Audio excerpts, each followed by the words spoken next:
Hey everybody, and welcome back to the channel. Today I have a super special video. I have Jake Hageman here, and we're going to be going through and blind revealing our current Oscar predictions for the end of June, heading into July, the summer season, before all the fall and summer film festivals, and just kind of see where we're at. How you doing, Jake?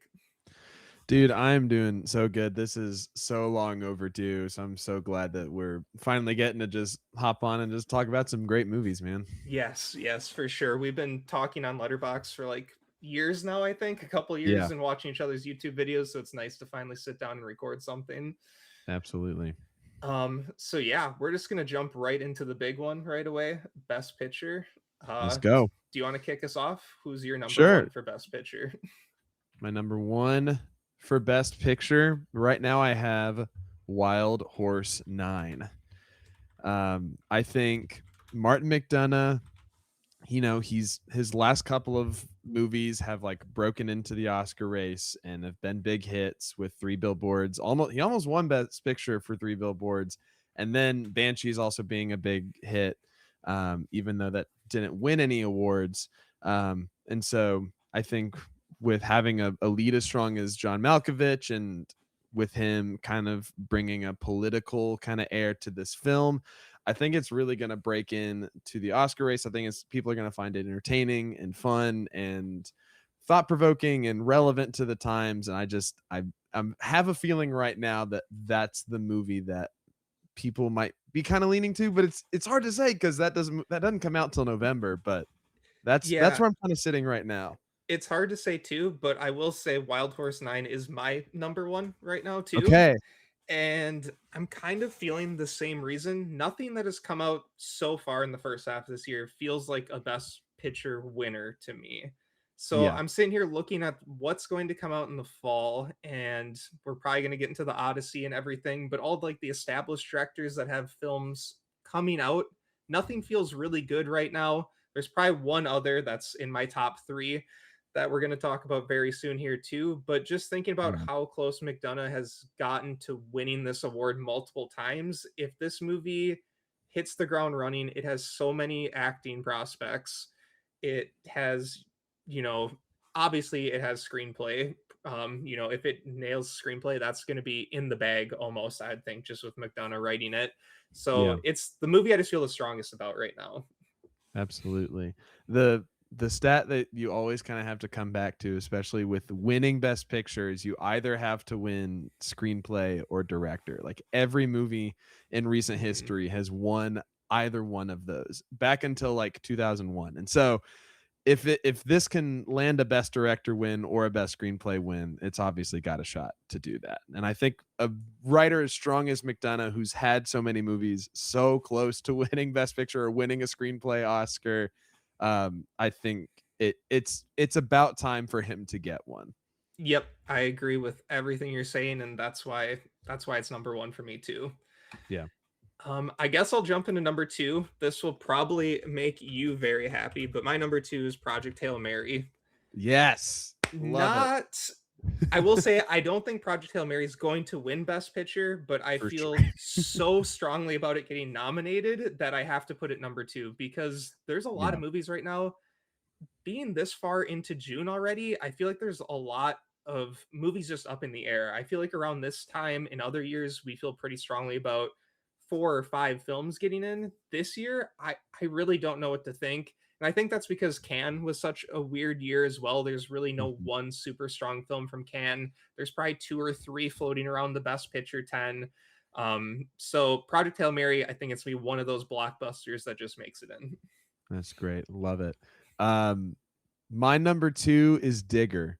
I Iñárritu is a favorite in the Academy. Every single one of his movies, maybe save for like Bardo or something like that, tends to at least be in the Oscar conversation. This is like a very highly anticipated film from him.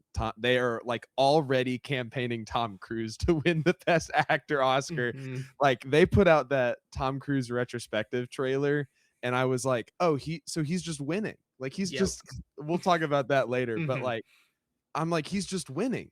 They're already getting this movie out there, and for the very little that we've seen of that movie, it looks like right up my alley. It's got that like wacky sense of humor, and it's gonna have that kind of satirical edge to it. And obviously, Iñárritu as a director who's won 2 director Oscars, has a movie that's already won Best Picture. Like, you just can't deny it. Some filmmakers just have that strength, the Oscars. And so whether or not it wins Best Picture, I think is kind of up there. Digger can be a very strange player. I feel like it might not be everybody's taste in the Academy, which could hurt it for getting like number one votes to win Best Picture. But I think at least in getting nominated, like it's for sure gonna get it. Yeah, and I have Digger at number 3. I think it's for sure getting nominated as well. And also, I mean, with the teaser of Tom Cruise, I think makeup is probably, almost a lock too with Yeah. everything he has on. So, I mean, if he looks as good as he does in that short little like teaser photos I've seen on Reddit, I feel like they're going to take home makeup too if he's just nominated for actor. So there's Yeah. already a good amount of awards lined up for this too, where it could get nominated, I should say, not awards, but Mhm. And yeah. also, there's been a lot of conversation about the ensemble. Like, I think I have, like, 4 supporting actors Oh, at least really? just in my In the list. list. Not like in the top 5, but at least, like, we just don't know who's breaking through Hmm. in the cast, but there's John Goodman and Jesse Plemons and Riz Ahmed. I'm just like, who's like everybody's gonna be great in this movie. And so you have to at least consider that as you're thinking about where this movie can land, what this movie's haul could be for nominations and wins and stuff like that. Hmm. And Sandra Hüller, who seems to be in Yes. 12 films this year. She seems like My she has to God. get nominated for something. If she doesn't, I'd be shocked. I'd Yeah. be truly shocked. All right. So yeah, Um, I dig her at 3. So I guess if you want to give your 3 right away, then. yes. My number 3, I do have The Odyssey. Okay. It's Christopher Nolan. It's especially coming on his last movie winning Best Picture for Oppenheimer. Like, it's just going to be tough to beat, especially a story as like classic and as historical as The Odyssey is. Like, it's a story every filmmaker and their mom knows about. Hmm. And like, Christopher Nolan is coming in and hopefully finally going to like really give this thing the epicness and the scale that this story needs, and bringing back a lot of old school filmmaking. Obviously, the cinematography and the editing, things that Nolan is known for in his movies. And so I feel like this movie is a beast that you just can't ignore. Yeah. Do you feel, or how do you feel about all like the backlash on like the trailer and everything so far? I know it's like the movie's not out yet, Yeah, but it's just so much like on Twitter. People are just like crapping no. all over it. I'm like, I don't really care. I want to, but it's Just just weird how much crap I've seen about this film for some I know. reason. Just go see the movie. Like, stop whining about it. And maybe everything works in context. And I think also I feel like this movie's gonna come out and everybody's gonna go see it and be like, "Oh, right, it's Christopher Nolan." Like, Hmm. of course. Why did I doubt anything that he decided to do? Like, he's Christopher Nolan. What can you say about him? Yeah. I mean, my thing is too, is I have the Odyssey at number 5. I just put that there since we're talking about it. Yeah, yeah. I have a hard time seeing acting prospects. I mean, obviously, we Mhm, haven't seen the movie yet, but it seems like a movie that's going to be very hard to get an actor in. Like maybe mhm. one or two people sneak in, but that's kind of why I have it a little bit further down my list. I also think Nolan just, sweeping everything for Oppenheimer. I don't think they're going to come around and want to do the same thing again. But Yeah. that's not to mean it's not in the race for some of these awards. Totally. I think this can be definitely a tech juggernaut. Having this movie getting to square off against a Dune movie is really, really exciting, Hmm. because Dune has like kind of had 2 years where it's kind of been unchallenged in a lot of tech categories. So to have a Nolan film and a Denis Villeneuve film squaring off in tech categories is really fun. And I feel like Project Hail Mary is even going to be thrown into some of those as well. Things like production design and stuff like that. Yeah, for Hmm. sure. Well, I'm going to jump into my number 4. You can let me know where you have this on your list, but I've Mhm. Fjord at number 4 Okay. on mine. Wow. All righty. Tell me about I that. really, it's just the can win. I Mhm. just feel like that streak is going to continue. I know this is probably one of the weaker ones since I've covered the Oscars on my channel, which is probably the past 4 or 5 years. I know a lot of people were thinking the Black Ball or oh, I'm blanking right now. All of a sudden was Mhm. probably going to take home the top prize at the Cannes Film Festival. But with this doing this, you got Sebastian Stan, you got Renata Reinsva coming back, probably trying to get another nomination this year. I just feel very, very strongly that this is going to sneak in, and I think it's going to be a directing contender as well from the reviews I've heard. Yeah, I have Fjord at number 9, so I'm not Okay. as confident in it.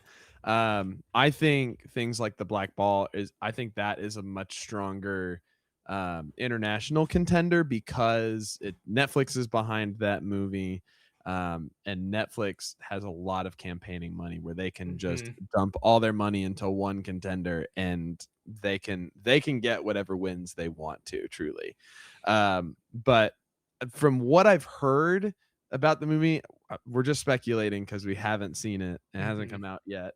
But it hasn't like resonated as deeply with people as we've expected. Like it hasn't had like glowing best of the year kind of reviews, but Hmm. like you're saying, you do have to wonder if that palm win like definitely is doing something. Like clearly there's passion behind the movie, and so that's something I have to factor in. I think that palm one is probably why I brought that movie back into my predictions, just because, Hmm. like, well, yeah, okay, people are liking it apparently, so we just got to factor that in. Yeah, I'm really interested to see where the Cannes films all fall this year No. because it really depends if there's going to be any shocking movies creep up during the fall festivals. Like, are we going to get an American Fiction because that came out of nowhere a few years ago Hmm. and basically sprungboard in? But just like looking right now, I had a hard time even like filling out 15 movies where I feel like so strongly it's a Yeah. weird year for movies. I know we talked about this offline. This is a really strong year for movies I love. Like I love Hmm. Backrooms. I enjoyed The Devil Wears Prada 2.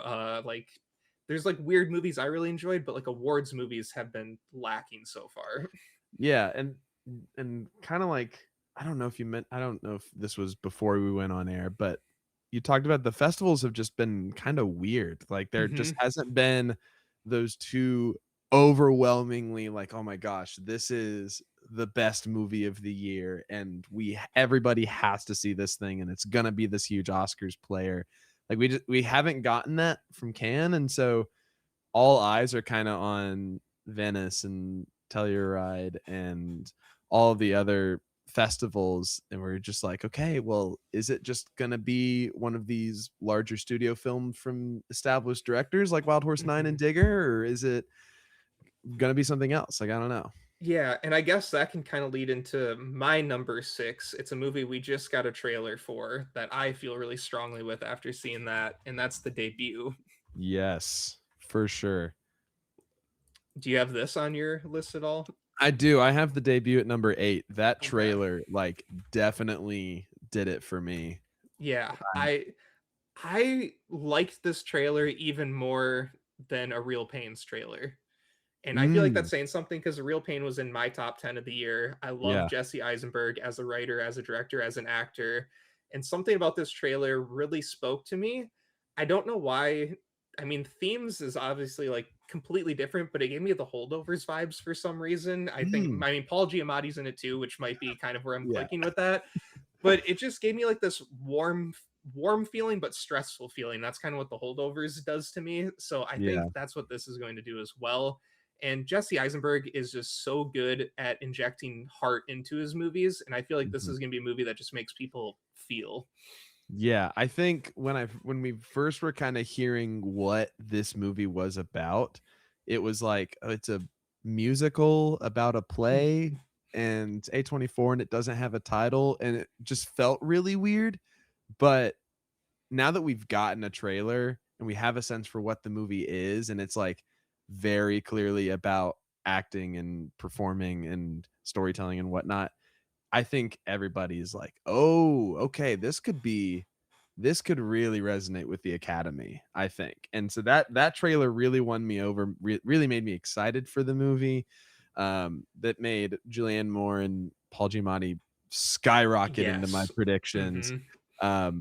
And like you're saying, Jesse Eisenberg has a bit of an Oscars hit in his back pocket, in his repertoire already with A Real Pain. He's written an Academy Award winning role, and so everybody is aware of him. Everybody's on notice for what he's doing, and so the debut definitely has a nice little spotlight on it right now. And A24 doesn't have like an Yep. overwhelming contender, and so if this resonates with people, A24 can be like, we've got our movie, we're gonna put all of our money into this. And that's what I was just gonna say. Because what else does A24 have this year? They have Olivia Wilde's The Invite, which is getting a lot of good reviews, Hmm. and that's just a four-person cast, so that could obviously come into an acting conversation if it really takes off. But I don't feel too strongly about it yet. I really want to see that movie. People are giving it rave reviews, but it doesn't seem like it's breaking through into the awards scene quite yet. Yeah, it feels very similar to some of their other movies that have had really slow rollouts where it's like, okay, it's kind of reminding me of Sing Sing in a way, where I Hmm. feel like everybody was telling me to watch Sing Sing, and because they rolled out that movie so slowly, I got to, I was fortunate I got to watch it like a month after it initially came out.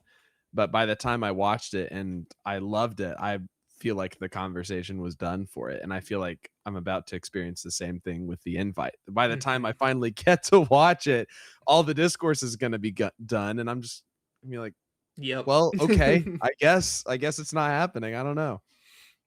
All right. And I guess we skipped past like a big chunk of yours here. What do you have at Yeah. four? Number 4, I've got Project Hail Mary. Okay. Um, I that it's no secret that's my favorite movie of the year so far. I do have my Project Hail Mary Cinemark Cup. I love it. But um, I just I think one thing you kind of have to start factoring in with Best Picture movies is having some sort of um, I don't know, having some sort of crowd pleaser in there. I Hmm. think this kind of started with like a Top Gun Maverick, where you just like, well, especially with Coda winning Best Picture the year before that, and then you had Top Gun Maverick, and then something. I mean, there wasn't really one 2023 movies, but there's always just some sort of like large scale movie everybody loves, great reviews, really well made technically, not obviously going to win best picture, could take a couple of techs, but like just universally everybody loves this movie. And that's what I've seen with Project Hail Mary. I Hmm. just think this movie is still sticking around and people are still talking about it, and I just think it's impossible that it misses best picture at this rate. Yep. I agree with all that. Yeah. And my number 5, I'm kind of stealing some thoughts from the Oscar expert boys, but Okay. I have the Black Ball here.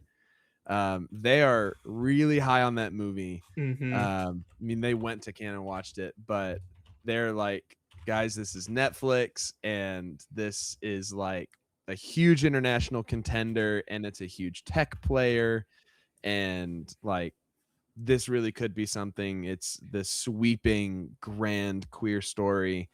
And I think that the Academy is just really going to latch on to this movie in a similar way that they did to Amelia Perez, but without all of the backlash attached to it and without all of the controversies. I think the Black Ball is really going to hit with audience, or at least with the Academy. I don't know. I can't say with audiences, but for sure the Academy, I think, is going to latch on to this. Yep. And I have that at number seven on my list. And I really didn't want to put it on my list. It felt like one of those things, just an international film. I don't know. I guess Netflix has done well with international films in the past too. They had Roma that did really well. Mhm. They've had a couple that sneak into the international best feature category as well. It feels strange to me. It's like I don't know why. It just doesn't feel right to me. But I look at Netflix's upcoming films this year. I don't know what else they're going to put out, and they I always want know. to get behind a couple films. It's not Yep. like they don't have their random like Knives Out movie this year that they try to push and it just kind of falls flat. They really have like nothing this year that's like Yeah. awards contendery. So for right now, I am putting in there. I feel a little bit more uneasy about it just Mhm. because I don't know, it just doesn't feel right, and that's just like a gut feeling. I have no facts to put behind it, but it just seems like a very weird one to me. But Yeah, based on past years, Netflix loves to get a movie in, and this is their strongest contender right now. for sure. The tricky thing about it is it's the Javis like breaking into like the scene in general, the Hollywood scene in Mhm. general. And so there's just a lot of unknowns surrounding this movie. There are a couple of like prominent like Hollywood actors in it. Penelope Cruz plays a role in this movie, and so and she's a Academy favorite, and so she can definitely really help make this movie visible and get eyes on this movie. I feel like a lot of that is going to end up being put on her and Netflix to really make sure this movie breaks into the award scene. But we'll Mhm. have to see. What do you have at number 6? This is my like crazy shot in the dark pick. Okay. And it's a movie I still don't know a ton about, but of what I've heard, I'm really intrigued by it, and I'm just curious if it can get in, but I'm going with Behemoth here. This is Tony Gilroy's film, Pedro Pascal in the lead role. It's about a family of musicians, and it's just a family drama. And again, just not a ton of like visibility. Not a ton of people have watched it. We don't have a poster or a trailer or anything like that.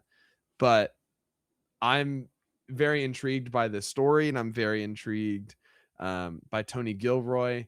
I guess it's not really a factor, but him coming off of the success of Andor definitely maybe helps.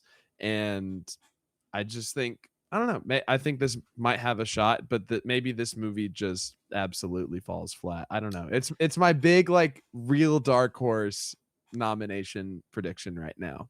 Yeah, and I have it at number 8, and this was the movie Okay. coming into this video. I'm like, I really don't know what to say about this movie. It's just, I Mhm. look at the director, I look at the cast, it seems interesting. I see Searchlight's behind it. Once again, Searchlight does not have much right now unless they have something randomly come out.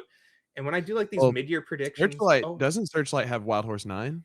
they are Wild Horse 9 too. Okay, so yeah, scratch that. So they might have a big movie to push. Yeah. Yeah, I guess. Oh, I do have that written down. Yeah, because I try to balance out the studios when I'm creating my list earlier in the Yeah. year because I try to figure out who's going to be pushing what. So yeah, I guess they do have two big movies on their hands. Yeah. I So didn't it'll be even think interesting. about that when I made my prediction. I'll Mhm. tell you that.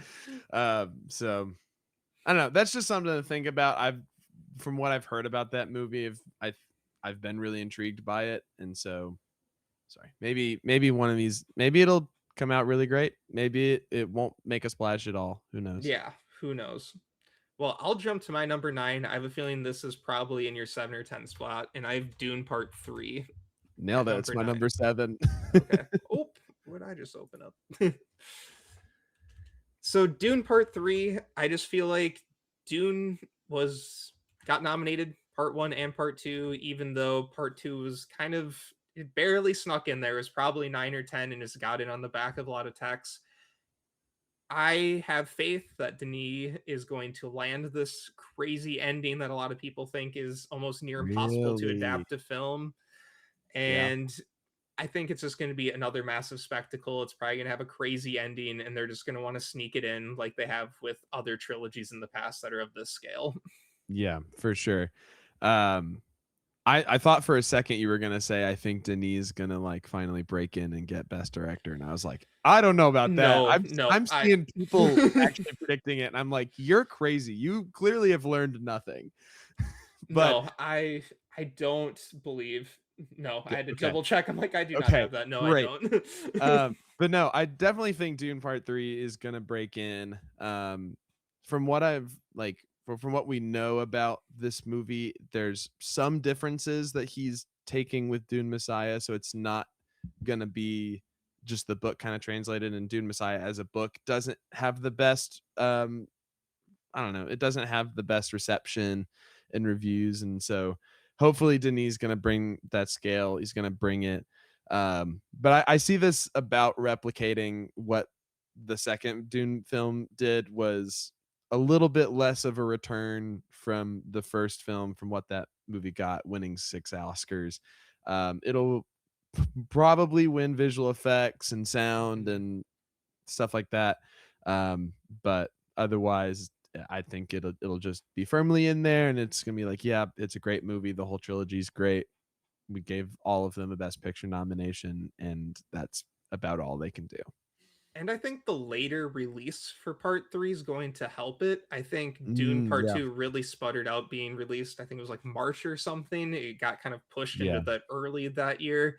So I think this is coming out. Is it December?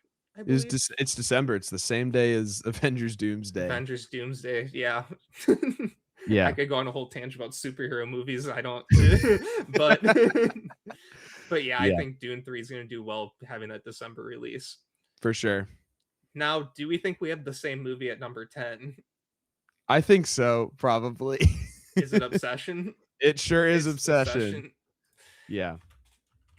And I oh my gosh, it's crazy that that's like actually broken into the awards talk, but people aren't shutting up about it. Like people are talking about it. People are talking about Indy Never Ready, and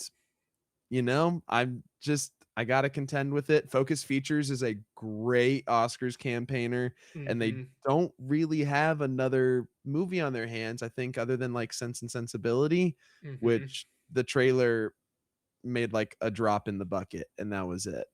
And Yeah. so I think this is just gonna be the movie Focus runs with because people love it and are talking about how crazy the success story is and Curry Barker and Indy Navarrete and all these things.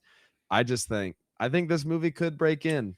But it's definitely like the most conventional horror movie that has been a potential Oscar player, and so Mhm, that will be really interesting to watch how this plays with Academy voters because it doesn't have that thriller aspect like a Silence of the Lambs or Get Out or even some sort of like really deep entertainment commentary like The Substance did.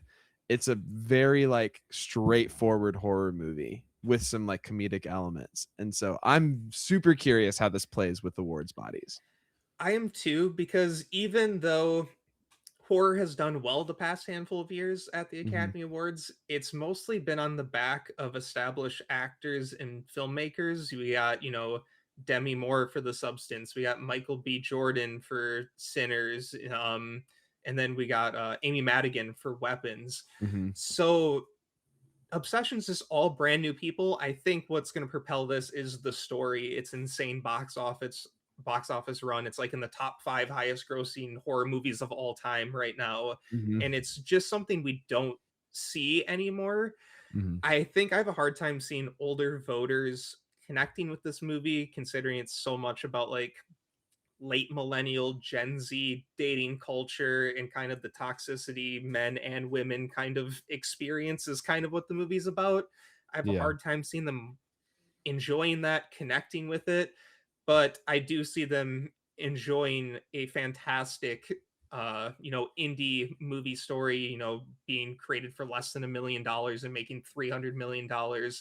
And Indy Navarrete, if I go on TikTok, I'm seeing edits of her saying, "Here's your best actress winner for this year." So just the amount of volume online that's being chucked at these voters already about this movie, I think it's going to happen. And when I think about it, the Actors Awards and the Critics' Choice Awards, they're going to love this movie. So it's going to get some precursor noms too. Definitely. Definitely. For sure. I agree with everything you just said there. But yeah, looking at my list down past number 10, I have The Social Reckoning at number 11. I don't know Okay. how to feel about that movie. That trailer kind of did nothing for me, I guess. Yeah. Um, I don't know. How do you feel about the Social Reckoning?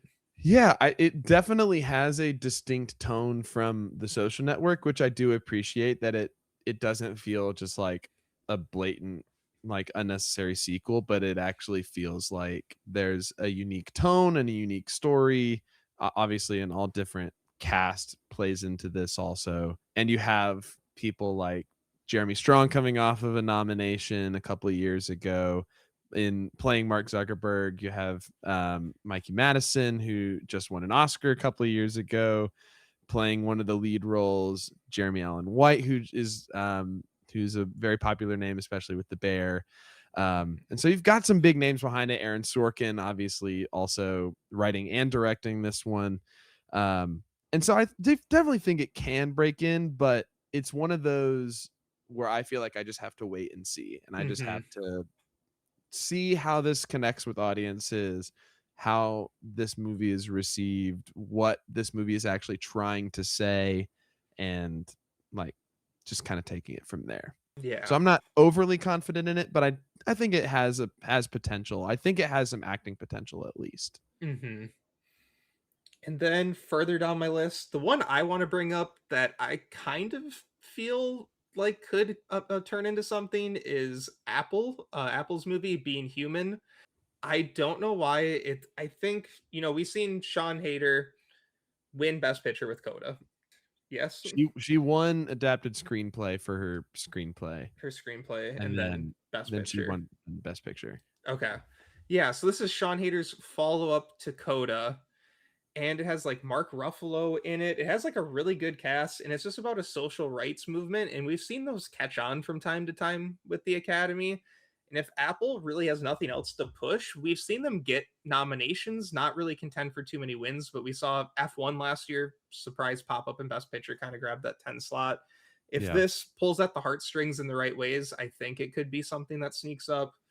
Um, Cry to Heaven, Tom Ford's new movie. Mhm. That's what I'm really interested about. It doesn't have a distributor, I believe, Yeah. currently. We don't even Well, know if it's there's coming out also a this lot year. not to say there's a lot of Yeah. conversation of whether it's even gonna be done in time for the fall festivals and whether it's coming out this year. And so I have that at number 12. I think Okay. if that is able to come out and be this big hit at the festivals, then it can definitely break in, but it's really a game of is it actually coming out this year or Hmm. not? Um, yeah. Yeah. And then just down my list, I'll list a few more. I have The Invite there. I have All of a Mhm. Sudden, A Place in Hell, a couple more Neon films. They seem to have a Yep. lot on their plate. Then I have Jack of Spades, Joel Okay. Cohen's new movie, but I don't believe that has a distributor right now either. And I don't even know if Yeah. that has a set release date. So I a think lot up in the tonally air. also Jack of Spades is just not gonna be quite up the Academy's like interests. Is very gothic, like dark, eerie horror movie. It just doesn't Hmm. or thriller at least. It just doesn't feel like their vibe. Yeah. How do you feel about Werewolf? That trailer just came out. Did you see that? I have actually not watched the trailer yet. I've been busy with work and some other things, but I plan on watching that at some point either tonight or tomorrow. I Yeah. it's Robert Eggers just I don't know. No, I'm curious like why Nosferatu was able to break in to the Oscars race. That's what I'm curious about. I mean, it was all text and it was all very period stuff. Um, but I don't know. Robert Eggers just as a filmmaker doesn't seem like a filmmaker that plays to a lot of the tastes of the Academy. And Hmm. so I feel like unless I see it happen, I can't bring myself to put him in Best Picture for anything. I If he can't can't get in for either. like The Lighthouse, which was like a phenomenon from A24 when that came out, I just don't see it happening. I don't either. And once you get around to the trailer, it's very like Nosferatu Part Two. Like that's just like the Okay, vibe. So great. it could sneak into the text again. But yeah, that's pretty much my list right now. Do you have anything on your list that I didn't really mention? Yeah, the other two that I have that you didn't mention are Disclosure Day, Spielberg. Hmm. Obviously, very mixed and very polarized and spread out reviews. But we just don't know how it plays to the Academy. Obviously, Spielberg and John Williams, the like classic duo. I feel like I have to just factor in the fact that it's Spielberg Hmm. because his last plenty of movies have gotten in to the Oscars race. But maybe it's just one of those years where he just doesn't quite get in. And then the other one I have is Fatherland. But another one where I don't feel super strongly about it, but Hmm. made a little bit of a splash at Cannes, and so maybe that one breaks in as well. But I'm not terribly confident in that. Yeah. Well, I guess the interesting part is we have the same 10 movies on both of our lists. They're just ordered slightly different. So it'll be Yeah, interesting to see how that plays out as we head into like the fall festivals and how much that shakes up. Um, But with that, I guess we can shift over to director.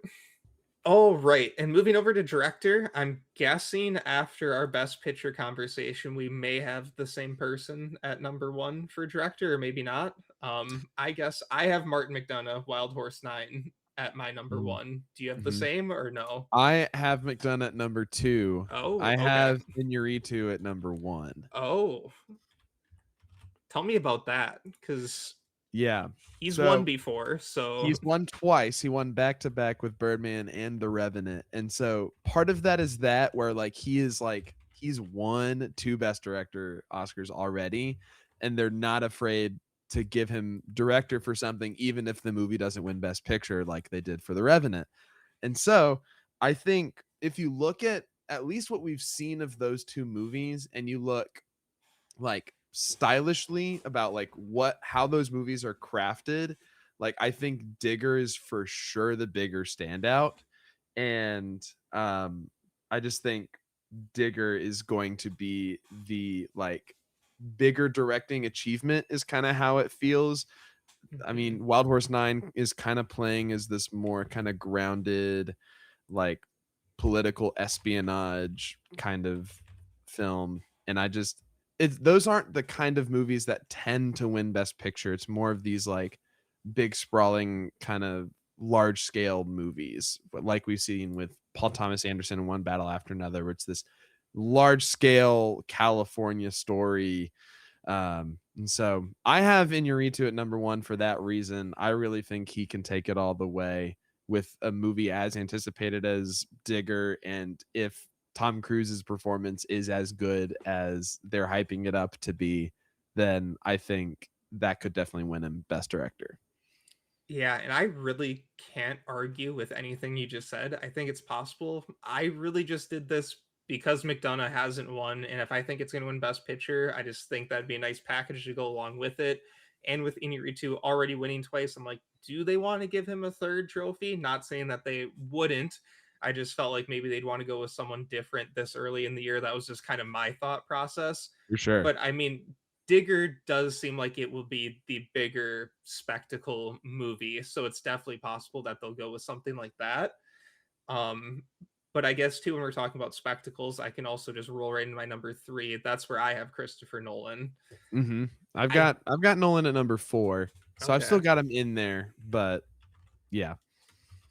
and it's basically just if this movie is as big as it seems like it's going to be, if it's as big as it seems it's going to be and going to be a massive spectacle like it is, and it's Christopher Nolan, I think they're going to nominate him. I just don't see him winning for this unless the Odyssey No, for comes out sure. and it's in the 90s on like Metacritic and just absolutely blowing everyone out of the water. Yeah, but I think even in that scenario, I still don't think he wins Best Director. Really. I just the Odyssey does not seem like the kind of movie, and maybe it's just because it's this war epic, and Mhm. I feel like these like very like ancient historical war films can kind of feel like fantasy movies in a way. It's a Mhm. lot of it's sword battles and armor and soldiers and battles and wars and stuff like that.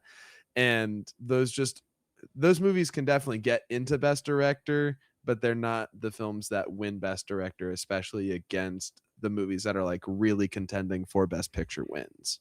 And that's fair too, because I was just trying to think back when you're talking the last time a movie like that even won. I mean, like Ridley Scott didn't even win for Gladiator Mhm. 26 years ago. That was kind of like that. I can't even. You can say Peter Jackson for Lord of the Rings, That's Return of true the too. King, but that movie swept all 11 awards it was nominated for. So there Hmm. was clearly a larger passion for that movie beyond just the level of craft of that movie. Yeah. Yeah, that does make sense. So yeah, maybe Nolan isn't contending as much as I was initially thinking.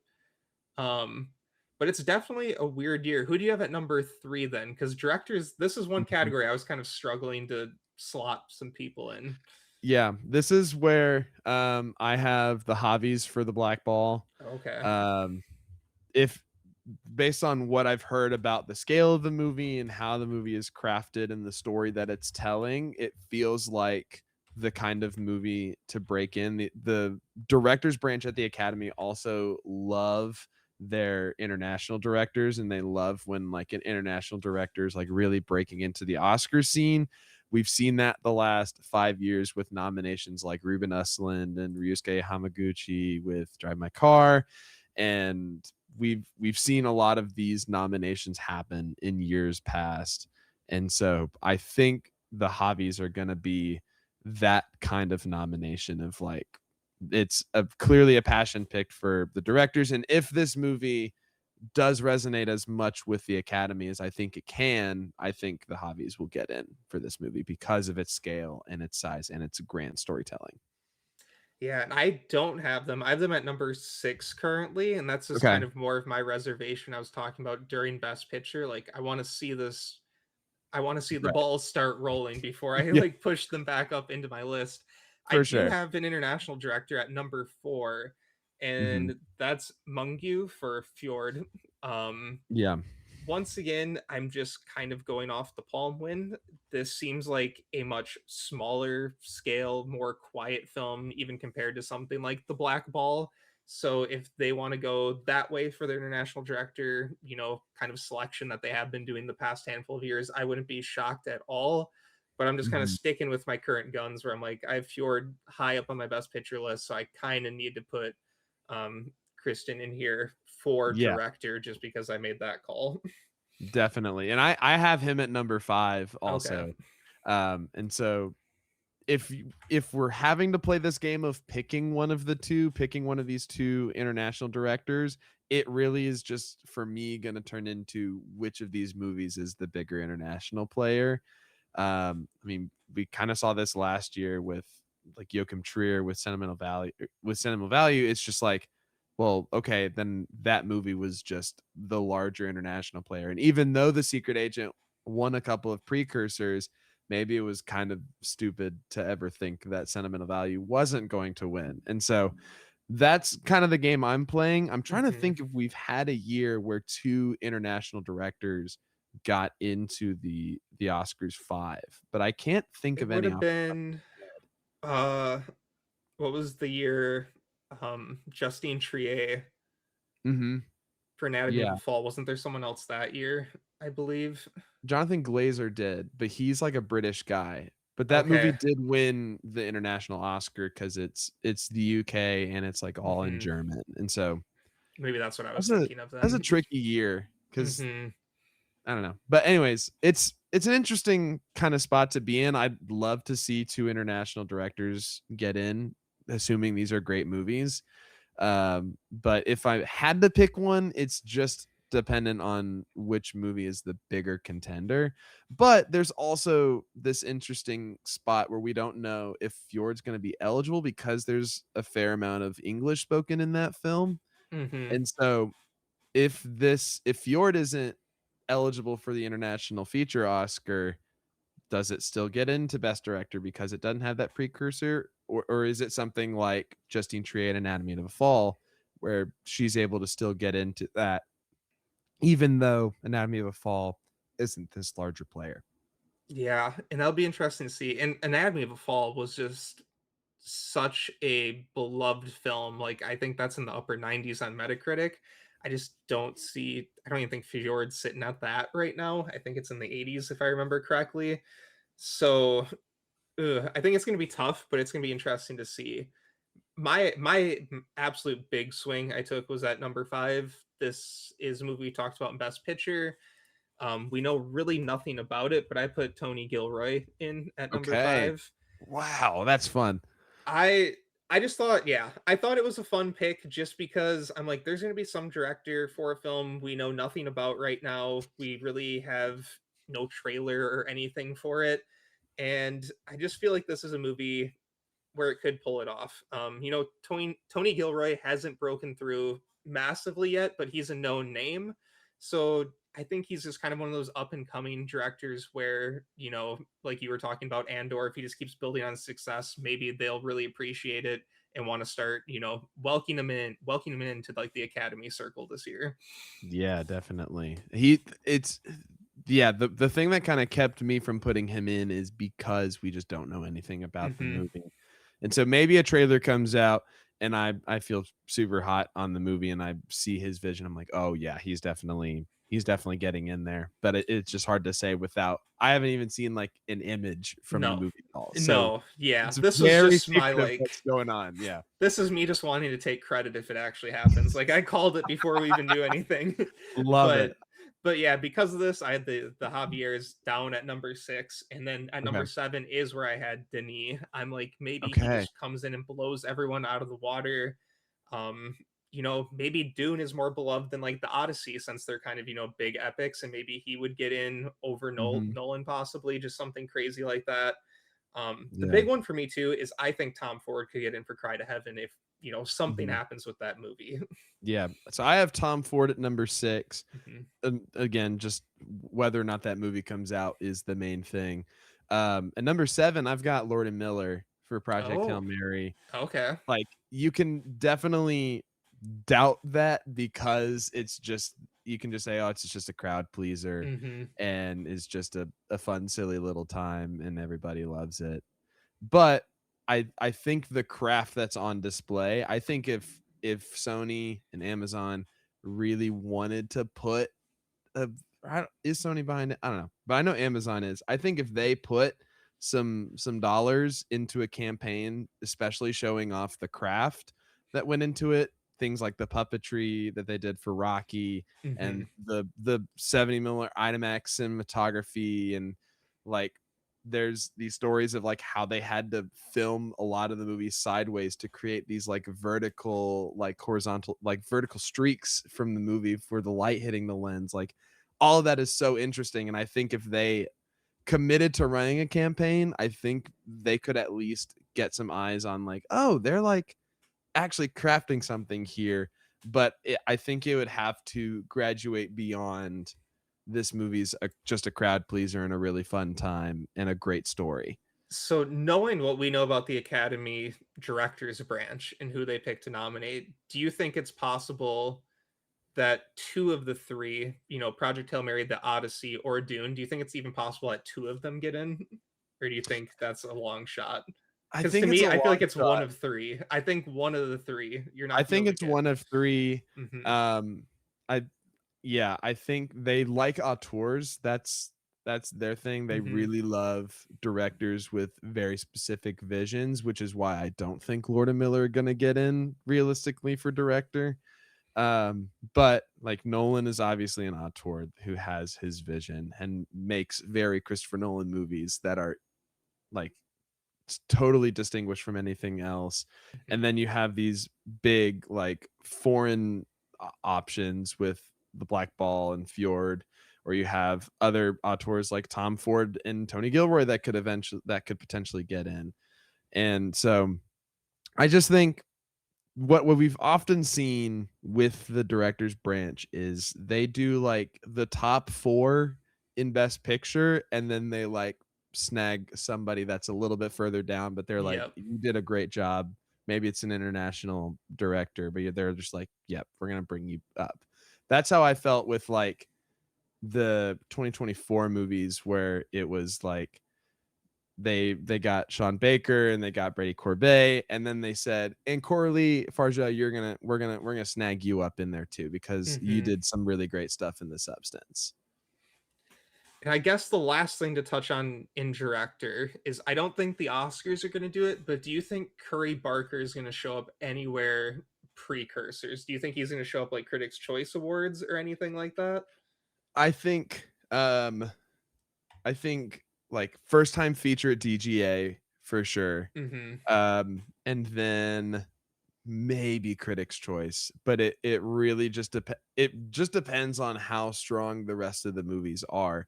But the Choice can just nominate as many movies as they want. Like Yeah. they've had years where they've nominated 8 people or 10 people, and so he definitely can get in. But I don't know. I don't take the Critics' Choice as seriously with Critics' No. Choice because we've had those years where they just nominate all of the contenders, and it's just like, okay, well, Hmm. you nominated Ramel Ross for Nickel Boys, but John like, Chu winning for Wicked. Don't remind me, man. Don't remind me. All right. Jumping into the acting categories, we're going to kick it off with lead actress. At my number one spot, I do have Renata Reinsva for Fjord.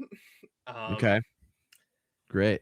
I just feel like she is kind of becoming a bigger and bigger name with each passing year. She just got her second acting nomination last year for Sentimental Value, and I just feel like she's going to continue to build off of that. Eventually, it's going to lead to a win. I don't know if it's going to be this year, but it seems like she's gotten really good praise coming out of the Cannes Film Festival. Yeah, for sure. I have Renata Reinsva number 2. Okay. But something else I'll mention because I agree with everything you just said. But I think honestly, the success of Backrooms could really help because she's like a big part of that movie and she's doing a lot of great work in that movie. And so I think that's honestly going to prep up like kind of normal audiences pretty well to watch her in Fjord and to give like a total polar opposite performance. Mm-hmm. Absolutely. At my number 1, I have Julianne Moore for the debut, and this is just a result of seeing that trailer, seeing her like kind of go insane mom mode. Um, like I just think that's especially doing that kind of performance, and it's about a person's first time acting. Like, come on, I think the Oscars are going to eat this up. Julianne Moore's a huge favorite with the Academy. She's been nominated so many times. You have performances like Still Alice, where like it was like her career performance win. And so I just think Julianne Moore, people love her, and she's doing I hesitate to say Oscar bait performance, but it really does kind of feel like that, but in like a good way in the day. Yeah. Yeah, and I agree with that. That's why I have her at number 2 on my list, because no one's going to be upset if Julianne Moore wins another gold trophy. Like, For sure. she's definitely could have won 2 or even possibly 3 in her career so far. I mean, people wanted her to win way back in Boogie Nights in the 90s. So she Yeah. comes out and just nails this. No one's going to complain if she takes home another award, so it's definitely very possible. Um, Jumping into my number 3, I guess this is where we're gonna have to have this conversation. Yeah. I have Indy Navarrete at number 3. I put Yeah. her in lead actress. Yeah. Uh, I really think they're going to wait. Focus Features is probably just going to wait, or is it, yeah, Searchlight, right? Hang Just on. focus. Focus, yeah. Focus is going to wait. I think they're going to see which category is probably the weakest, whether it's supporting or lead, and then they might start pushing her there. That's my thought process because I have a feeling they really want her to have a chance at winning this. So if they really think someone's going to start sweeping, like the debut comes out, everyone's like Julianne Moore's winning her second Oscar, it's done and over with. I could see them being like, here's Indy Navarrete and supporting. How do you guys feel about that? Yeah. Um, I have her at number 5. okay. It's just one I'm hesitating on a lot. Um, I think on the topic of which category she's gonna fit into, when I look at supporting actress, it seems a little bit more dense because we have Mm-hmm. so many big ensemble movies with Wild Horse 9 and Digger, and even something like Penelope Cruz in The Black Ball, like and The Odyssey, which isn't Mm-hmm. much of an acting contender, but maybe Anne Hathaway has a great like Oscars clip and she can get in there. But anyways, I think the lead actress is a better fit for her in terms of whether she could actually get in or not. And I also think that's the better fit for that performance because she is playing a massive role in that movie. Yeah, and I personally think she is a lead performance, and I agree with everything you said too. I mainly put her here because I was having a harder time building out lead actress than I was supporting actress. Supporting actress just like boom, boom, boom, boom, boom, and I'm like, oh, all 5 slots are filled, and I still have like 3 other names here. Lead Yeah. actress, I'm like scraping. I'm like, who could possibly even be in here right now? So Yeah. I just thought it was an easier pick, and I'll be honest, I think she's going to do it just because the Academy is much more accepting of young actresses than they are of young actors. And I think for Mhm. that alone, I think she has a very good shot. And I just see this doing well. Like, I can see this Globes, Critics' Choice, SAG maybe not BAFTA, but I really see those other ones as going forward just because Globes has the extra slots and SAG and Critics' Choice just kind of eat this sort of thing up. Definitely, definitely. Love it. I Who do you really have? hope she gets in. Like, I Yeah. really want her to get in. Just the story of her and her blowing up into this huge phenomenon. I really hope she does get in. She's Hmm. so great in that movie. Oh, it's crazy. Like it's one of my favorite horror performances. Like honestly prefer it over like Demi Moore in The Substance personally. Like Wow. it's Yeah, just so unnerving. I love it. In my number three, I have Michelle Williams in A Place in Hell. Michelle Williams has been nominated a lot of times with the Academy. A Place in Hell is obviously a very touchy subject matter, but her playing that role, like there's a lot of room for her to give like a really powerful, impactful performance. And so I think the Academy could potentially put her in. Yep. And they love nominating her. And I feel like, yeah, this is gonna be kind of your Rose Byrne, I feel like, sort of maybe a Mhm. possible like lone nomination, kind Totally. of touchy movie, not like everyone's like, oh wow, I love this movie, but just outstanding performance sort of thing. Yes, definitely. That's exactly right. My number five, I'm going for it. Um, I'm doing Emily Blunt in Disclosure Day right Okay. now. Okay. I loved Emily Blunt in Disclosure Day. Definitely not my favorite Spielberg movie, but oh my god, I was like fully invested in Emily Blunt's storyline. She was the star of that movie. I loved every single second she was on screen. Do I think this is going to happen? You can easily talk me out of this, but Yeah. like right now, I'm like, I just need to give her the shout out because I just loved her in this movie. Yeah. I have her just outside. I was not as hot on Disclosure Day. I have it as like at like a 5 out of 10, where I Mm, just mhm. some of it I thought was good, some of it I just did not work for me at all. But Emily Blunt is great in that movie. Like she is, I think, the best part of that movie.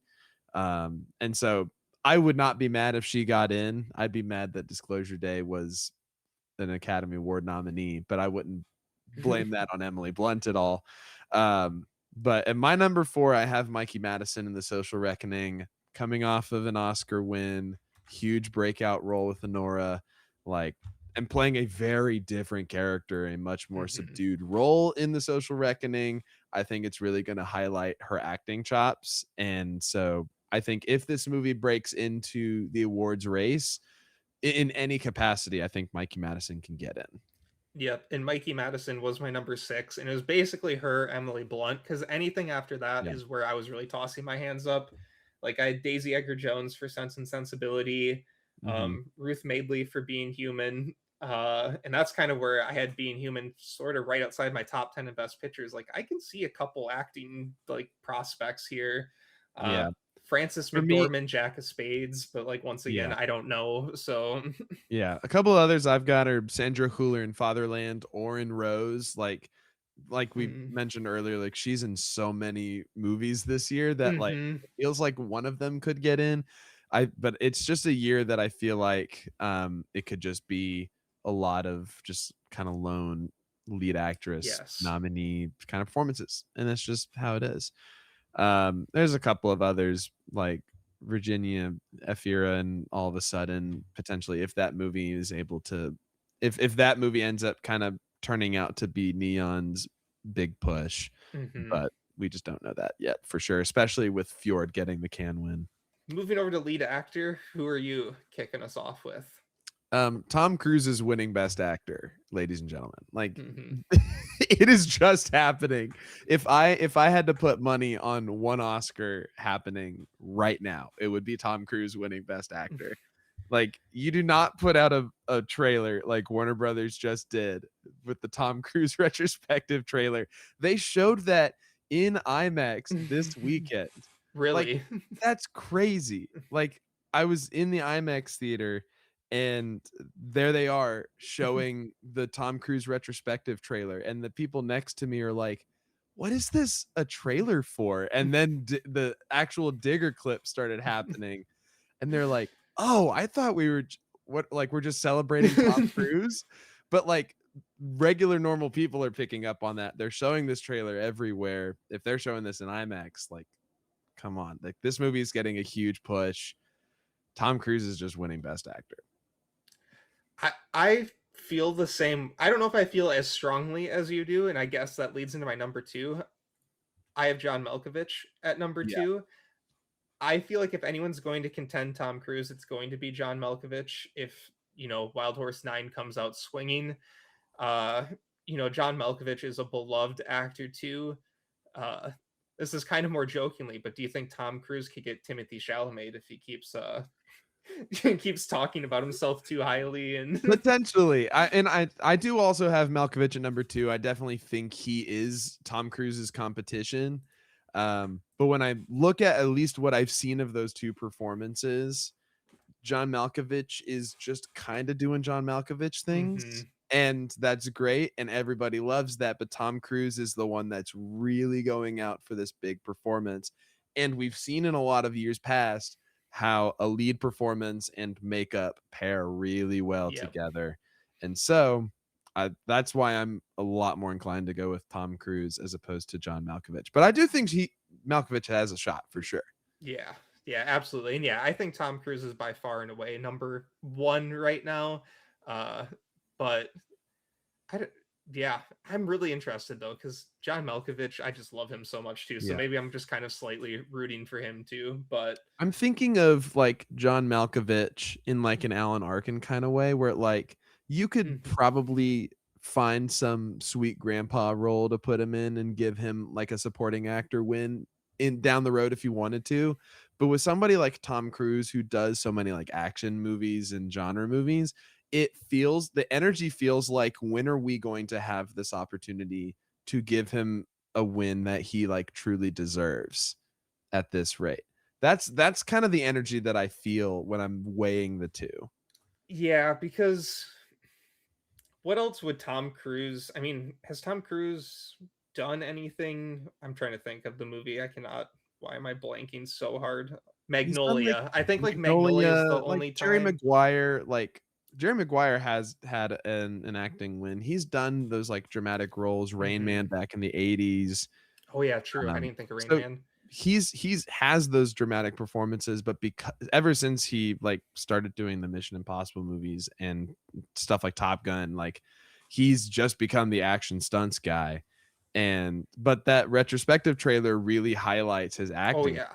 chops. It And you're like, wow, like even in something like The Last Samurai, like he's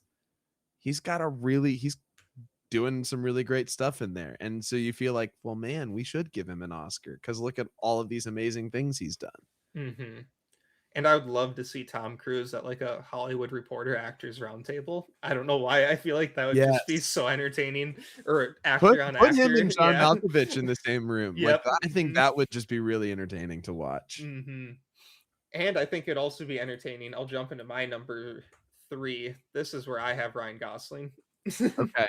Okay, great. I love it. uh I think Ryan Gosling, he's basically, I mean, you can talk about Rocky all you want. I mean, it's amazing puppetry, amazing voice work. It's the same guy who did, all of that. But I mean, this movie really is a one-man show for the most part. I mean, you can talk about Sandra Hüller and, everyone down on earth, but Ryan Gosling puts the weight of this movie on his shoulders. Yeah. And I think they're just going to appreciate that. Definitely not win contention, but I just think this is, I don't know. Ryan Gosling's Ryan Gosling. He got nominated as Ken for Barbie. He's just so enjoyable, so fun to watch on screen, Mhm. and this is one of his better performances, I think, too. So Well, he yeah, and he tends to get nominated for just about anything too. yeah, He's been nominated a good handful of times. And so I have him at number 4. okay, Um, I have one more performance that I feel a little bit more strongly about, but yeah, I do think Ryan Gosling is for sure getting in. I think he's just really likable, but also he's got some really great Oscar scenes. Like especially hmm, I think of the moment when Rocky tells him that he can actually give him enough fuel to go home, and like that scene makes me cry yeah. every time because it's so good. Can I guess your number three? Go for it. Is it Sebastian Stan? It is Okay. Sebastian Stan. You nailed it.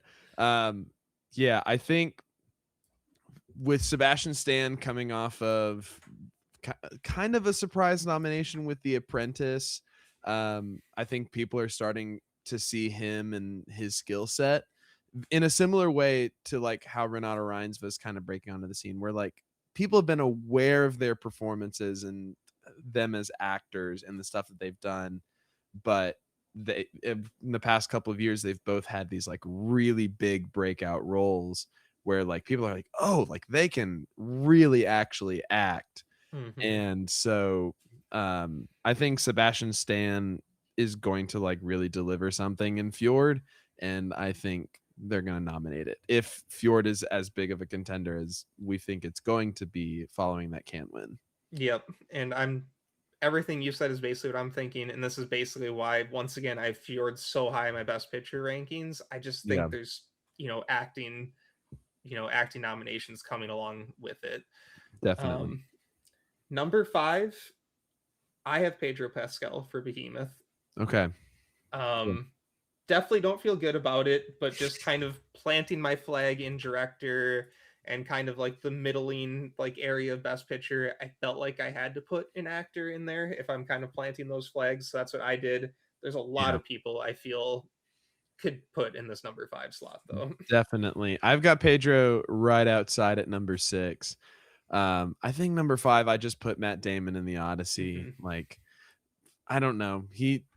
It'll be interesting to see if Christopher Nolan can deliver like an Oscar nomination performance for a movie like this. But I mean, Matt Damon is a very beloved name in the Academy, playing Odysseus, this legendary character through all of history. Like, I think it could be great because that movie, as big of an ensemble as it has, it really does all kind of lead towards Odysseus, and it's Odysseus's movie and it's his journey. And so I think hopefully Matt Damon is doing some great work, and we'll see if it gets nominated. Yeah, and I have Matt Damon at number six as well. Okay. Um, After that, I really don't know because it's a lot of movies that would probably be like sole nominations and stuff I really haven't been able to research just being so busy. But like John Turturro, The Only Living Pickpocket in New York, Yeah.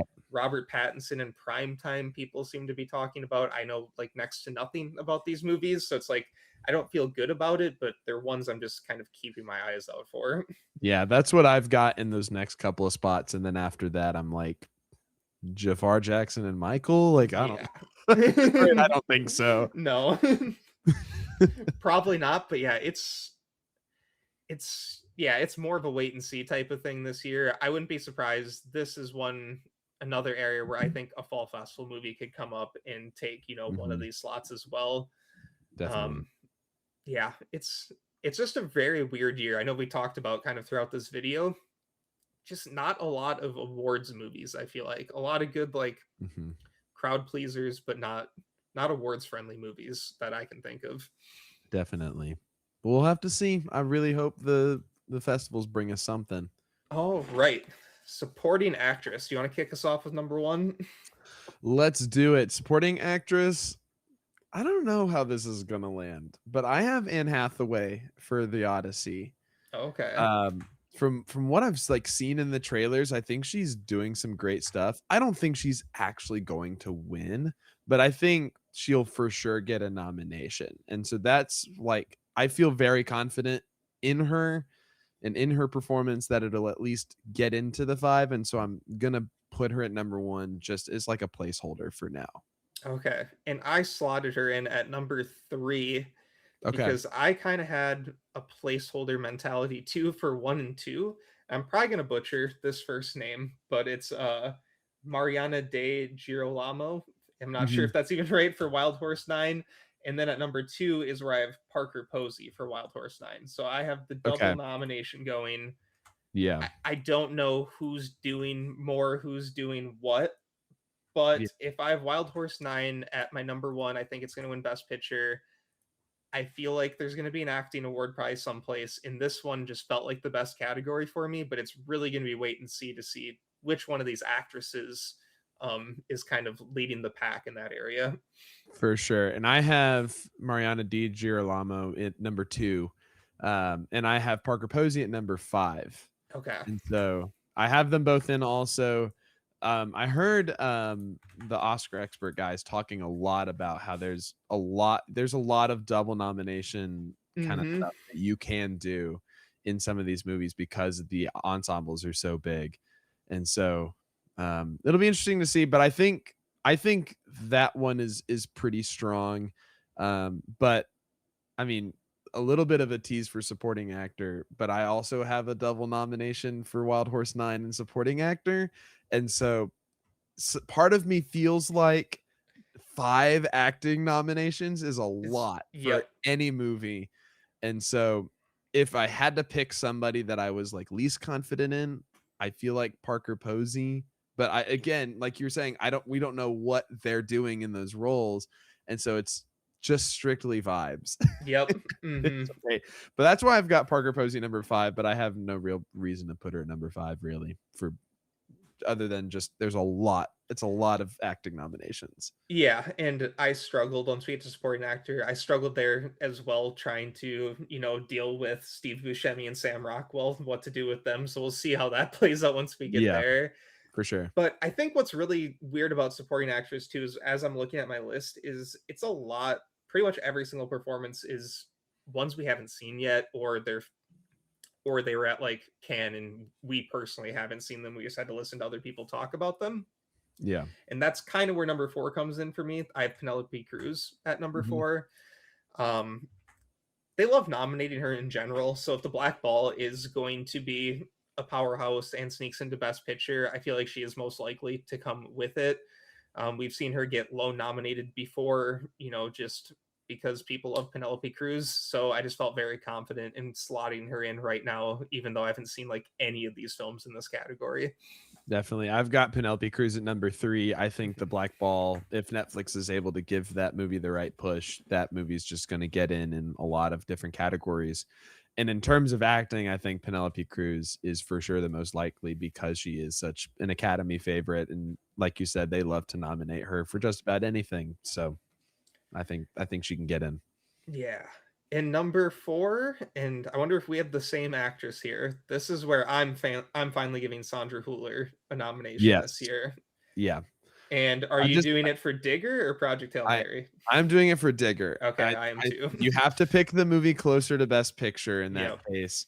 I don't see, I guess, kind of a spoiler for supporting actor also, but I don't see any other acting prospects for Project Hail Mary other than Ryan Gosling. It's just his movie. He runs away with it. And so the challenge I think for Sandra Hüller in Digger is, does she stand out enough in that massive ensemble? Because if her performance isn't as much of a standout compared to everybody else, I'm curious if they're gonna just kind of ignore that performance. Because I think I read online that she doesn't have a lot of screen time in Digger. Like it's a pretty Yeah. small role. I just I just struggle with her not getting a nomination this year because what she's in 5 or 6 movies that have Mhm. probably they'll all be like an awards conversation, like general area. Yeah. Like she's gonna be they're gonna want to put her in all the actress roundtables because she'll be talking about Digger and she'll talk about Project Hail Mary and she can talk about Fatherland. Like she'll be like any sort of like her like PR people, they can throw her in anywhere and she can talk about like 6 movies this year and make herself look good. So I feel Yeah, like she's just gonna be popping up a lot, but I do think Digger is probably her best chance at a nomination. definitely. Well, who else you got outside the top 5? Yeah, I had Daisy Edgar Jones in A Place in Hell. Yep. Um, probably gonna butcher this again, but Tao Akamoto for All of a Sudden. Um, Same here. and then I also had Sandra Hüller down towards the bottom for Project Hail Mary. But that's all I had listed right now. It's Same here. yeah, that's all you had. Yeah, I was just like, Yeah. I don't know. That's where I feel too. It's like the top 5 feels strong, but if the bottom drops out, that's once again where I'm like, Indy Navarrete could just like slot in here. If Sandra Hüller's like in Digger for 5 minutes, no one cares about her. They Yeah. could easily toss her in here and just get a nomination. So that's the one thing I'm just really curious what's going to happen. Yeah. It's gonna be interesting. We'll see. All right. And maybe like we've said, maybe that one movie comes out from the fall festivals and there's a great supporting actress contender. Mm-hmm. Because I don't know. I just feel like if it's these five, it's just going to be kind of boring all year. And I Yeah. want it to be interesting. No, there's definitely something missing. It's just too weird of a year where there's not going to be one or two like TIFF films that pop up out of nowhere and Yeah, just start making noise. for sure. All right, supporting actor. I guess I'll kick us off. I think this could go a lot of different directions who you have at one. I think there's multiple Yeah. choices, but I have Paul Giamatti in Okay, at number 1. great. Where do you have Paul Giamatti on I your list? also have Paul Giamatti at number one. Okay. That that trailer sold me Yes. over with, and especially with how close he was to winning for the holdovers. Mhm. I think the Academy can say, okay, now we can do it. Now we loved you, Paul. We loved you in the holdovers. We couldn't quite give it to you, but now we're gonna give it to you. You're playing the grumpy old man again, and I think it's gonna be great. Yeah, I agree. I That trailer really pushed me over the edge. I guess I can jump to number 2 cuz I had this person at number 1 until I saw the debut trailer, and that's Steve Buscemi in Okay. Wild Horse 9. This is another one where it's like a beloved actor hasn't really popped up at the Academy Awards too much, has been in many movies many people love. I could just see them wanting to give him his flowers. Once again, especially, I'm doing a lot of this on the back that I think Wild Horse 9 is going to be a top 3 film, even if it doesn't win Best Picture. And I Right. feel like when these beloved older actors pop up in those types of movies, that's kind of their chance to give them an award if they want to. So that's Yeah. what I initially was thinking about. But Mm, Giamatti just looks electric in the debut from the trailer so far. absolutely. I've got Buscemi at number three, but Okay. I had that same reasoning for my actor at number two, which is John Goodman and Digger. Um, I think John Goodman has just the potential to give a bigger performance just because of his personality and his acting style. Um, I just think if Digger is the like crazy over the top acting showcase that they've kind of shown us so far, I Hmm. think John Goodman can really do that. But I also think Steve Buscemi has that same kind of chance where it's these like you have your classic Coen brothers favorite giving a great performance in a best picture hopeful. And so I think either one of them could really break through, and it's just going to come down to once those movies come out, who are people kind of gravitating towards more. Yeah. And I just have a hard time seeing. I think one of these three is going to win. Like, just looking at Definitely. it, all three of these probably deserve to win the most, just like career legacy wise. And they're all about to be in movies that are probably going to be in the best picture 10. So I just have a hard time seeing someone else really sneak into this race and try to take an award from one of these three. Yeah, I think these three are going to be pretty strong all the way through. Now, you were talking about double nominations. I have to ask, Mhm. do you have I have one film being double nommed here. Do you have one or do you have two? I just have one, Okay. but My double nom, you I have have Sam Sam Rockwell? Rockwell at number four. Okay, that's what Um, I have too. is he? I've been kind of confused by it because he seems kind of more of a leading role in the trailers. Like it seems like him and John Malkovich are dual lead roles, Hmm. but I also know that the Academy doesn't really know what to do in those instances. And so I think Searchlight is trying to get ahead on like, hey, John Malkovich is like the lead of the movie. Sam Rockwell, big role, but as like not going to be as prominent as John Malkovich. And so I think they're go ahead and campaigning him in supporting actor for that reason. And I think because if his role is as large as it seems from the trailers, then he can get in pretty good just on sheer volume of that performance. Yep, that's how I feel as well. So with number 5, there is a lot So of still like veteran actors that could go in here. Like I'm staring at like 6 veteran actor names. My number 5, this is another like big flag plant. You're probably gonna be like, what? Because there's probably like 3 other people that are probably closer to this. but I wanted to do it anyways. I'm putting in Mark Ruffalo for Being Human. Okay. Wow. Yeah. Uh, Something about this movie just in the back of my mind, this just feels like one of the movies that could sneak up, not be like a best picture contender, but could just be like poking at the back end of a lot of these categories, possibly like screenplay and actress and supporting actor. Mark Ruffalo been nominated many, many times before. Mhm. They're not afraid to nominate him.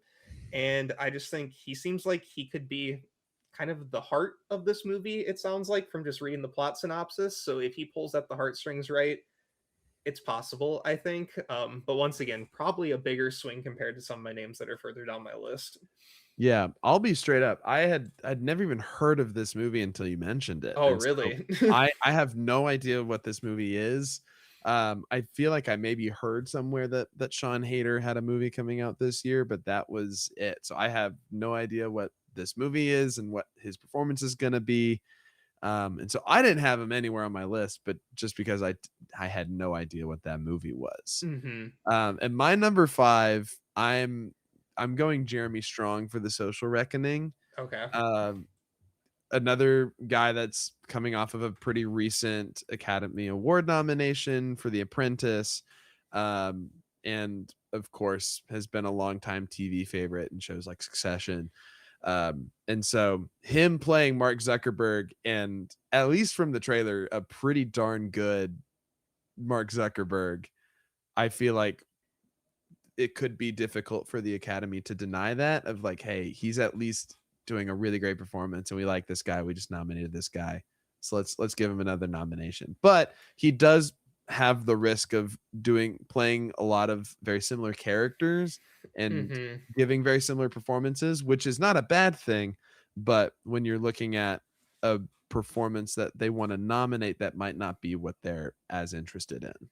But it could be a good villainous role too, Mm-hmm. because Jesse Eisenberg, he's like evil in the first one, but I feel like this one is really gonna paint Zuckerberg in being like more devious and more evil than the Social Network did. Definitely. The Social Network was more just like, oh, he's kind of an asshole and screwed some people over. I think this is gonna be really like, this is gonna be more about like, this is about the data breach, right? And kind of how they sold Mhm. data. That's what this is about. Yeah, I think it's this might be like, this dude does not give a shit about you. He just wants to make money off you. So it could be yeah, a really good like villain role like that way. definitely. I think that could definitely be on his side to get a nomination. Hmm.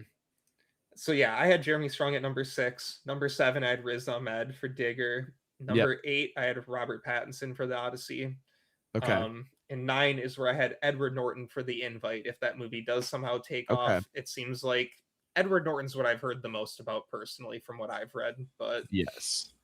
Well, Edward Norton's also another favorite. They've nominated him before plenty mhm, of times in the past, but it's been a while since he's kind of gotten into an Oscar race. A couple of other names I'll throw out there. Owen Cooper in Cry to Heaven, mhm. with his success in adolescence.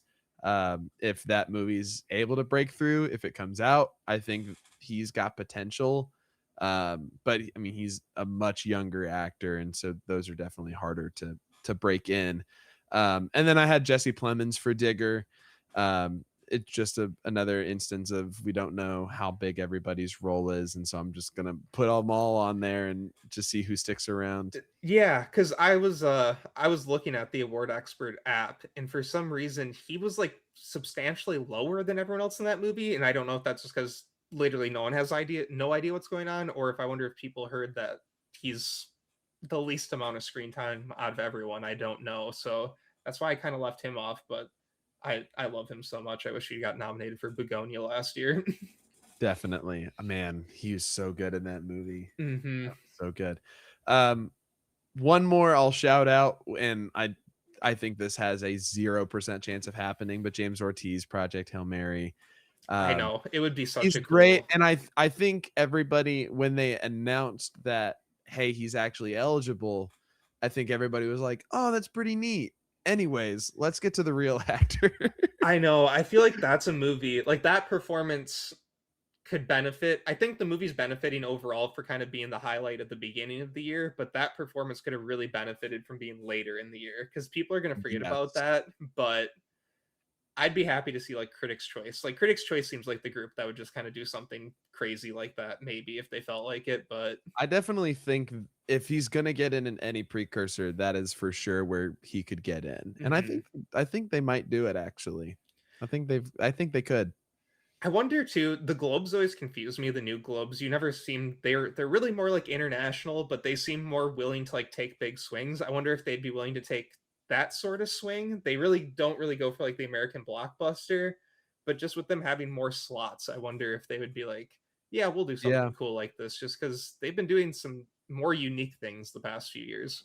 definitely. With the Golden Globes growing in the way it has and the a much larger like international presence, like they've it's gotten way more interesting. It's been hmm really fun to watch.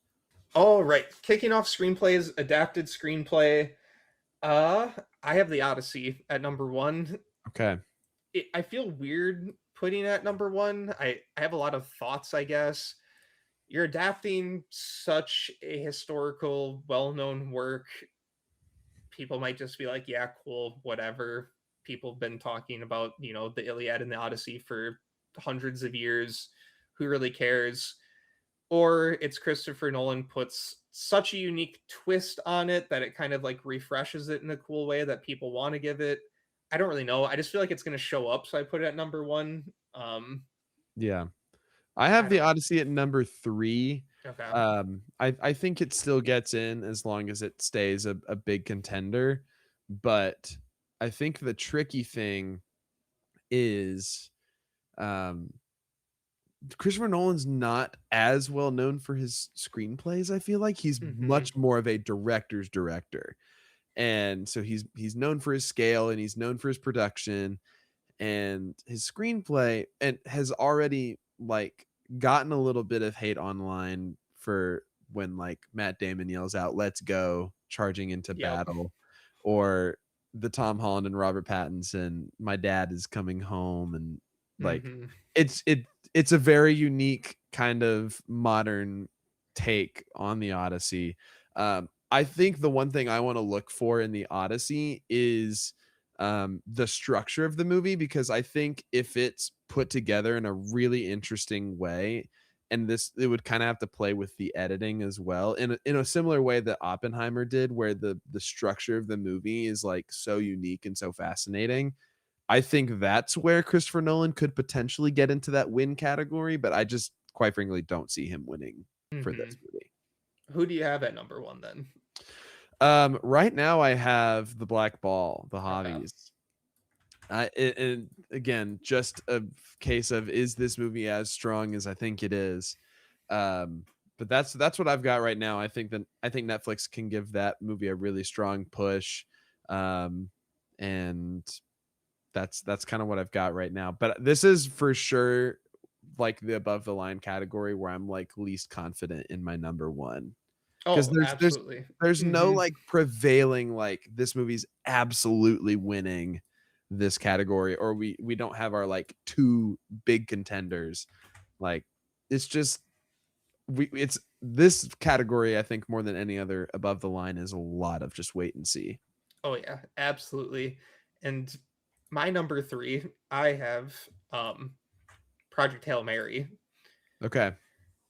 Another movie, it's like I don't does it feel like a screenplay winner? No. But does it feel like it's gonna get nominated? Yes. And that's just where I'm like, I feel like a lot of my edge movies, probably my number four, number five slot, are more righty screenplay movies that we normally see take home the award. But I just feel more uneasy about them because I'm not even sure if they're going to get into Best Picture. I'm not sure how big of contenders they're going to be. But Project Hail Mary, I just feel so secure about it. And Yeah. everyone cried to this movie in the theaters, and people are going to remember that. And a lot of people are like, I cried to that. That's a good screenplay. I'm voting for that to get a nomination. Definitely. I've got Project Hail Mary at number 2. I also feel really strongly about this movie. I take structure pretty seriously when I'm Mhm. looking at like the screenplay contenders, and I think that's one thing Project Hail Mary has on its side, is the way it utilizes these flashbacks where they don't feel tacky, but actually revealing certain bits of information in a really tasteful and beneficial way as like Ryan Gosling is starting to remember why he's there and remember certain elements that he needs to kind of solve this mystery. I think that works really well to the benefit of Project Hail Mary. And so I've got it at number two. Unlike Disclosure Day. Oh, brother, you don't want me to get started on that movie. uh, Number four, this is a movie I feel like could win, but once again, I don't have it in Best Picture. But The Social Reckoning. If this movie is anything like The Social Network, I mean, it's probably gonna be one or two for me in this list when you come back and loop around. But is it going to be that good? I don't know. I feel so Yeah, weirdly about this movie, and it's definitely a wait and see. But I have to put it in here just because The Social Network was so well written. If you can just capture 70% of that magic, I still think you get a screenplay nom. definitely. I've got that at number five. Okay. It's Aaron Sorkin. Everybody loves Aaron Yeah. Sorkin at its core. I think that's what it all kind of comes down to. It's just he's the writing master, and so he's known for his quick, snappy dialogue, and I think Hmm. we're gonna get plenty of that in these like court scenes, like Yeah. Aaron Sorkin writing another courtroom drama. Like I think as long as the movie's good, I think this movie could definitely contend. Absolutely. Now, who do you have at number four? Because this is This interesting. is tricky for sure. Um, but I have Cry to Heaven. Um, Okay. but it's if the movie doesn't come out this year, then obviously not. But I think Cry to Heaven is my number four. The other one that I was like wrestling with to put into my top five is All of a Sudden. Okay. Um, but I just don't know if Neon's gonna have the bandwidth to be able to like campaign this Do movie, all of it. especially Yeah. yeah. That we found that last year. Like they just had so much on their hands where movies like It Was Just an Accident just got left in the dust Hmm. because as the award season went on, their priorities shifted to The Secret Agent, and then Oh Sarat had its little moment, and so it was just so much for them to juggle. And I'm curious if Neon's just gonna kind of intentionally take a step back and say, okay, Fjord's our player. We're gonna just run with Fjord. Yeah. It'll be interesting to see. What's also interesting is you have not mentioned my five or my number six yet. Okay. Yeah. My number five, I'm doing The Invite. Okay. It's four actors. It feels like very like a stage play almost. And I feel like Mhm. if it's delivered as well as I'm hearing it's delivered, I feel like that's just something that would be very easy to nominate in a screenplay category. Um, the other one I was going back and forth with, and I don't think the first two got nominated at all, but Dune Part 3, just because I had never read any of the Dune books, but everyone says Messiah is like unadaptable. Like it's such a weird book. You cannot put that to screen.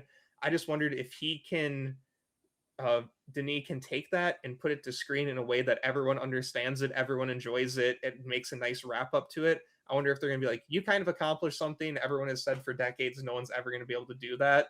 Here's your Yeah. credit, but I can't put that in just because the other ones haven't got Yeah. nominated. Well, the first one got in Oh, that it year did. from adapted. Okay, The I don't even second, remember that. yeah. Well, there was a that year was a little bit more shallow, and so Okay. and that first Dune movie was such a phenomenon. Like it won 6 Oscars. Hmm. And so it was such a phenomenon. But the second one was definitely diminishing returns. But that year, you also had things like Sing Sing and Nickel Boys and Conclave, Hmm. like all contending also that year, where these, like, it just didn't have space to get in. Um, but the invite is definitely one I've been thinking about a lot. I'd actually probably be willing to move that up to number six above All of a Sudden. And if Cry to Heaven doesn't come out Yeah. this year, then that would kind of put it into number five. And so Hmm. I'm definitely willing to move the invite up a little bit.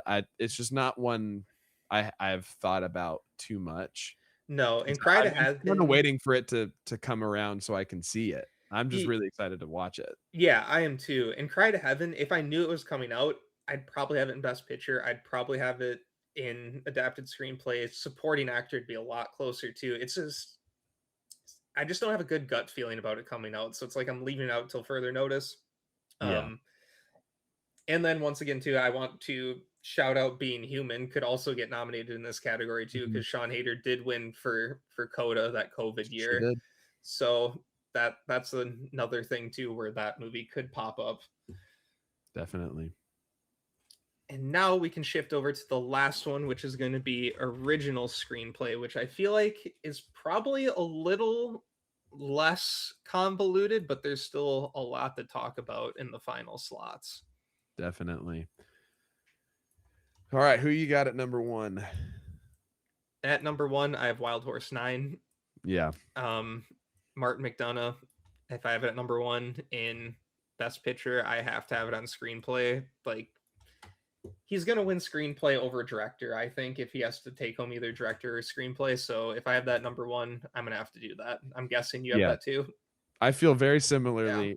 McDonough is just the writer's guy. Like Mm-hmm. he is very much known for his kind of wit and his humor, and even in a movie like this, which is like political and espionage and spies and stuff, like he's gonna bring his signature wit and charm to this movie for sure.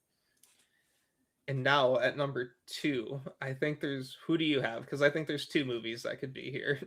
I have Digger just on account Okay. of that. I think right now being like one of the bigger contenders, and Iñárritu has won for screenplay before, and so like clearly the Academy loves his style.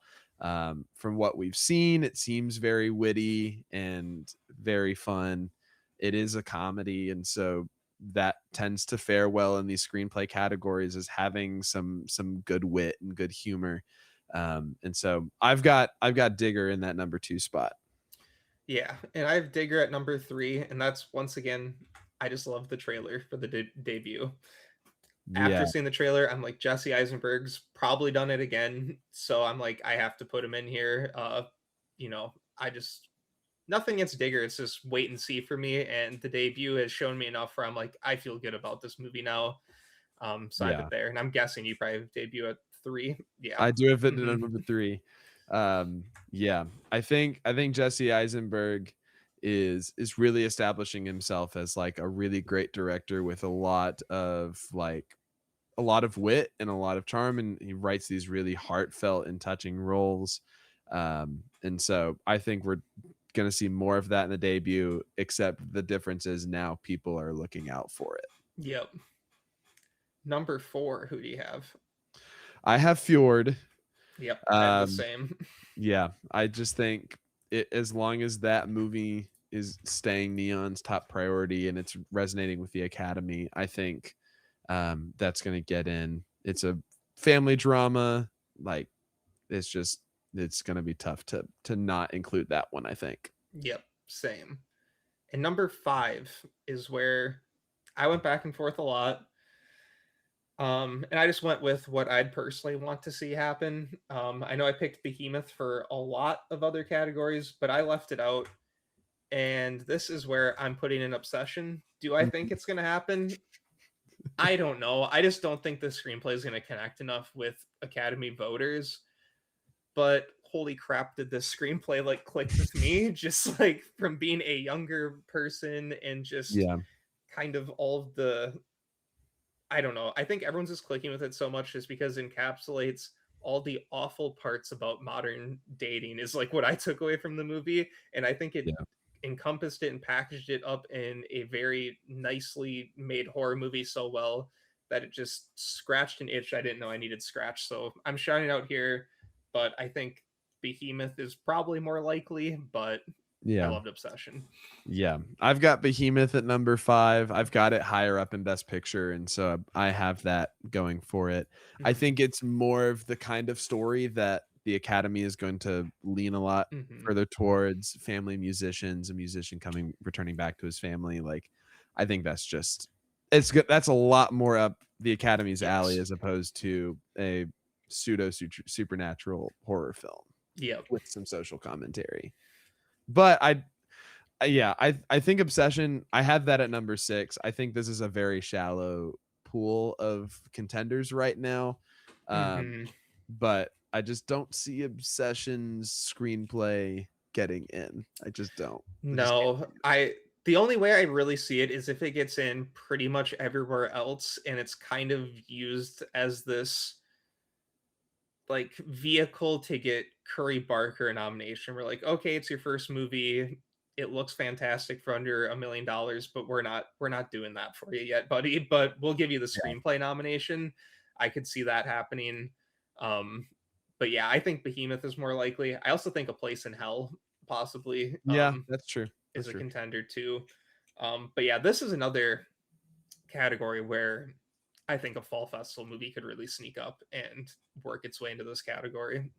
Definitely. I think with Obsession, what's kind of holding me back is I'm thinking about like if Weapons can't get into screenplay with how like crazily structured that movie is. Like I don't see a relatively straightforward horror movie like Obsession being able to break that mold. No, and if it does, it's probably going to be on the back of Indy Navarrete more than Curry Barker. It's probably going to be more like she took this material and like elevated it to another level that made it so creepy that it just sticks with people and they're like, "Oh yeah, I remember her screaming like no, no, no, no, no," like all those memorable Yeah. scenes of her freaking out. But yeah, I do think it's a longer shot, but I'll hold out hope. Yeah, for sure. We call that hope dicting. Yes. Well, there we have it. That is all of our current predictions as of June 29th, halfway through the year for all the above the line categories for the upcoming Academy Awards in 2027. We want to thank you for watching the video. Definitely check out Jake's channel. I'll have it linked in the comments below, and I'll see you guys in the next video.